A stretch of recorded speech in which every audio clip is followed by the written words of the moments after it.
Maiden ছিল, তো আমাকে ওই ম্যাচে তারপরে ড্রপ করে দেওয়া হয়েছে, আর ম্যাচ খেলায় নাই। তারপরের বছর অন্য একটা টিমে গেলাম, টিমের নাম বলবো না, সেই ম্যাচে 10 ওভারে 26 রান 2 উইকেট পাই।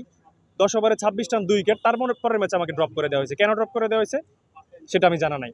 তারপরে আমি জানতে পারলাম যে উইকেট ভালো থাকা না থাকার কারণে নারায়ণগঞ্জ চাষারাতে খেলা হয়েছিল, সেখানে আমাকে ড্রপ করে দেওয়া হয়েছিল, কারণ উইকেটের একটা দোহাই দিয়ে। তো আসলে দেখেন, আগের ম্যাচে 10 ওভারে 26 রান পাওয়ার পরে যদি পরের ম্যাচে আমাকে ড্রপ করে থাকতে হয়, তাহলে আমার সিজনটা তো, আমার সারা সিজন এমনি চলে গেল।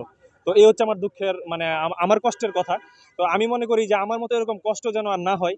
আমরা বাংলাদেশ নতুনভাবে আমরা স্বাধীনতা পেয়েছি, আমরা মনে করি এখন সবকিছুই সংস্কার করা প্রয়োজন, ক্রিকেট হোক, ফুটবল হোক, সকল ক্ষেত্রে। তো আমরা হচ্ছে ক্রিকেটের জন্য আসছি, অবশ্যই আমরা মনে করি আমাদের ক্রিকেটটা সংস্কার হবে, আর আমরা নতুনভাবে ফিরতে পারবো। এই বছরের জন্য এখন আমার হাতে চারটা নাই, যদি চারটা থাকতো আমি সহজভাবে বলতে পারতাম। তো আমি যদি একটা বলতে চাই, তাহলে আমাদের ঘরোয়া যে লিগগুলা একটা ঠিক নির্দিষ্ট না, নির্দিষ্ট একটা টাইমে আমাদের শুরু হওয়া উচিত। আর আমাদের হচ্ছে প্লেয়ারদের যেই পারিশ্রমিকগুলা, এই পারিশ্রমিকগুলা প্রত্যেকটা বছরই ঝামেলা হয়, তারা কিন্তু পারিশ্রমিক দিতে চায় না, এই বিষয়গুলো বিসিবির একটু নজর দেওয়া উচিত।